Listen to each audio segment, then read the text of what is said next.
All right, everybody, welcome back. This is going to be our mid-season adjustments for our house rankings for HHN.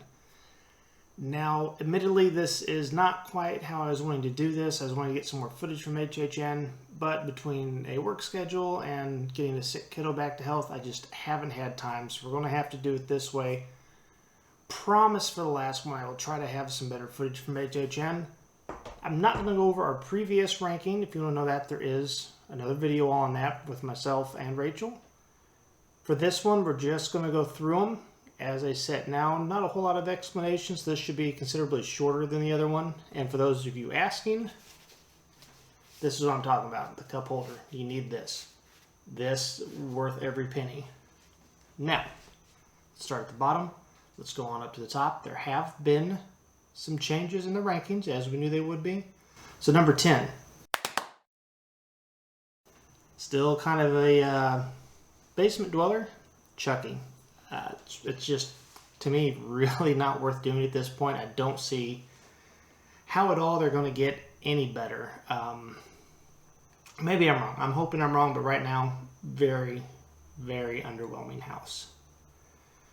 Number 9. Still also kind of a basement dweller, The Exorcist. Once again, just not all that good. Like, it's okay. It's nothing against the scare actors, but I don't, it just seems kind of rushed, I guess, is the best way, to explain that. Now this one, number 8, it might actually be a hot take. I can already feel people angry about this decision, but it is what it is. And it could change. It could go back up. This is our biggest mover. Number 8. The Last of Us. I know, the previous video I had it fairly high. I think that was mainly more due to, I don't want to say nostalgia for the game, but just kind of like, okay, I played the game. This was neat to see. I liked some of the costumes. Yeah, but the house is pretty boring. Once again, nothing against the scare actors, but it always has one of the longest lines. And it's just not that interesting. If I'm being honest, outside of a few costumes, pretty boring. Generally, I'm finding it not really worth my time. Maybe that'll change. Maybe it'll go back up. But as of right now, I don't know. Every time I go through it, I'm more and more disappointed with it. Number 7. Dark of Steel was a little better than it was last time. I know this was high on a lot of people's list. Not so much on mine.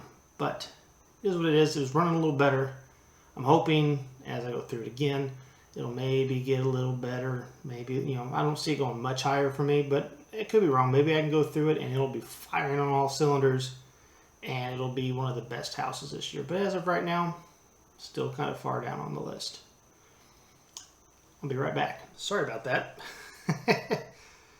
So, that was number 7. Number 6,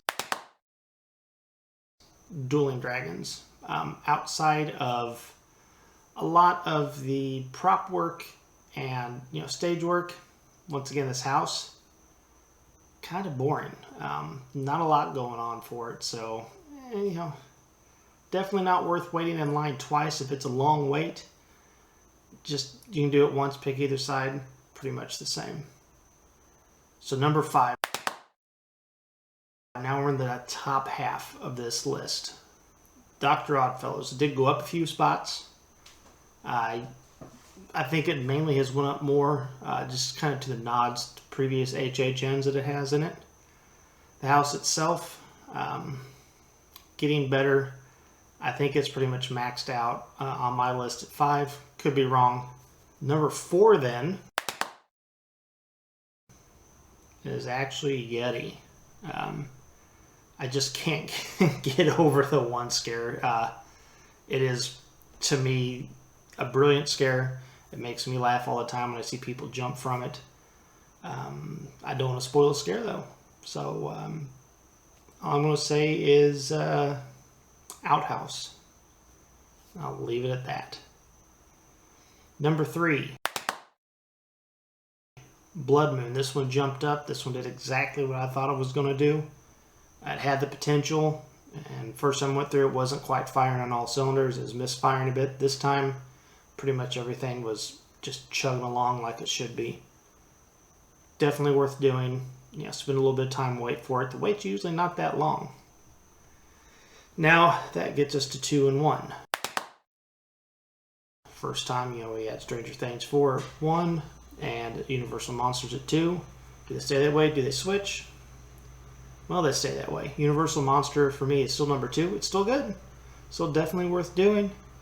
But just the set pieces for Stranger Things 4, for me, kind of pushes it up above Monsters just a little bit. Not by much, but just a little bit. Now, with all that said, I will try to do one more video towards the end of the season just to see if these rankings change again. Pretty sure they will. Some of them are pretty much set in stone, but maybe Darkest Steel can move up a little bit.